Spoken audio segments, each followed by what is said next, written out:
আসসালামু আলাইকুম। আজকে তৈরি করে দেখাবো ভীষণ মজাদার মচমচে সবজি পাকোড়া। যারা সবজি কম পছন্দ করেন তারা এভাবে সবজি পাকোড়া তৈরি করে ট্রাই করতে পারেন। কথা দিচ্ছি ভালো লাগবে। খুব সহজ একটা রেসিপি, ঝটপট নাস্তা হিসেবে তৈরি করে নিতে পারেন এই সবজি পাকোড়া।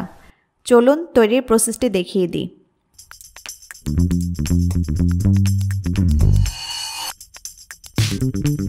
সবজি পাকোড়া তৈরি করতে প্রথমেই আমি নিয়েছি পেঁয়াজ। এখানে হাফ কাপ পেঁয়াজ আছে। পেঁয়াজ আমি স্লাইস করে কেটে নিয়েছি, আর স্লাইসটা যতটুকু সম্ভব পাতলা করে কাটার চেষ্টা করবেন। পেঁয়াজ একটা বাটিতে নিয়ে নিলাম। এরপর দিব গাজর। গাজর আমি একদম চিকন চিকন করে কেটে নিয়েছি। ছুরি বা বটি দিয়ে এভাবে চিকন চিকন করে কেটে নিতে পারেন, অথবা সবজি গ্রেটার দিয়েও গাজর চিকন করে গ্রেট করে নিতে পারেন। গাজর হাফ কাপের চাইতে একটু বেশি আছে। গাজরও বাটিতে নিয়ে নিলাম।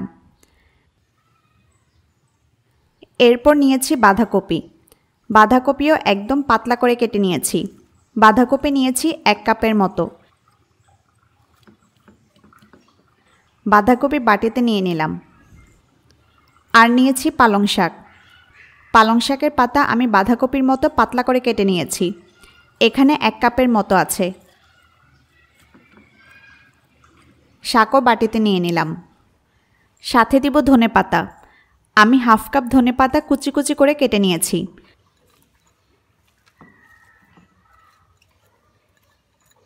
ধনেপাতাও দিয়ে দিলাম। এখানে আমি 3টা কাঁচামরিচ কুচি করে কেটে নিয়েছি। কাঁচামরিচ ঝাল বুঝে বাড়িয়ে কমিয়ে দিতে পারবেন, সমস্যা নেই। দিচ্ছি হাফ চা চামচ আস্ত জিরা। দিচ্ছি হাফ চা চামচ রসুন বাটা।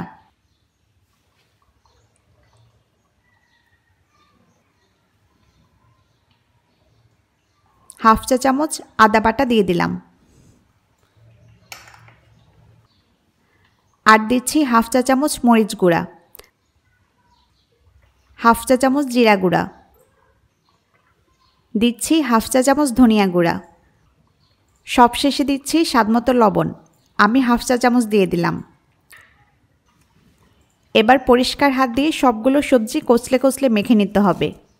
কচলে মেখে নিলে সবজিগুলো থেকে কিছুটা পানি বের হবে।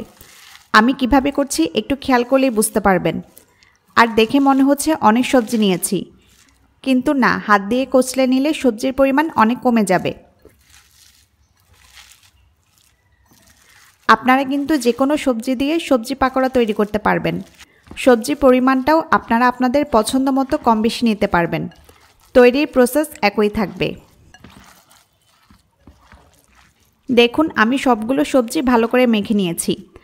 আর কচলে নেওয়ার পর সবজির পরিমাণ কিন্তু অনেক কমে গিয়েছে। কচলাতে কচলাতে অনেক পানিও কিন্তু বের হয়েছে।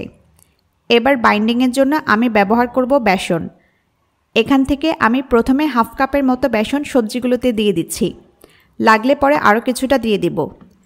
বেসনের সাথে সবজিগুলো খুব ভালো করে মেখে নিচ্ছি। সবজি থেকে যে পানি বের হয়েছে ওই পানি দিয়ে সবজি এবং বেসন মিলে সুন্দর একটা বাইন্ডিং তৈরি হবে।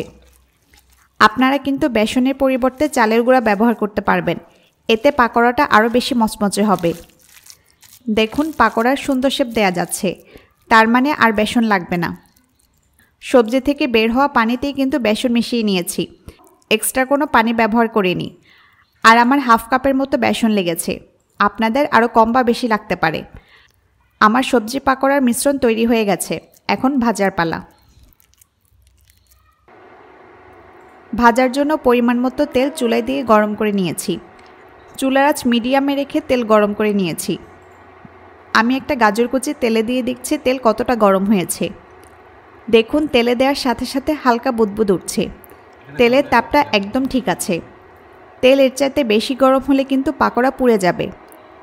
এখন আমি মিশ্রণ থেকে একটু একটু নিয়ে হাত দিয়ে পাকোড়া তৈরি করে তেলের মধ্যে দিয়ে দিব। ভাজার জন্য কতটুকু তেল নিয়েছে তা নিশ্চয়ই দেখে বুঝতে পারছেন। ডুবো তেলেও না, আবার কম তেলেও না। আমি একটা একটা করে পাকোড়া তেলের মধ্যে দিয়ে দিচ্ছি।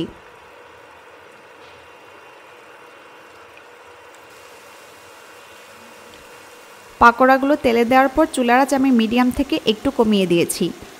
অল্প আঁচে ভাজা হলে পাকোড়াগুলো অনেক মচমচে হবে। আর পাকোড়া দেওয়ার সাথে সাথেই নাড়ার দরকার নেই। 2 মিনিটের মতো ভাজার পর আমি উল্টে দিচ্ছি। এক পাশ হয়ে আসলে অন্য পাশ উল্টে দিতে হবে। এভাবে আপনারা আপনাদের পছন্দ মতো কালার করে ভেজে নেবেন। অনেকে অনেক বেশি ভাজে, লাল লাল করে ফেলে, আবার অনেকে মিডিয়াম ভাজে, হালকা বাদামি বা লাল করে। আমি হালকা বাদামি কালারে ভাজা হলেই পাকোড়াগুলো উঠিয়ে নিব। আমি 2 পাশ ভেজে নিয়েছি। এখন পাকোড়াগুলো তেল থেকে উঠিয়ে নিব। দেখুন দেখতে কত সুন্দর লাগছে পাকোড়াগুলো। ভাজাটাও পারফেক্ট হয়েছে।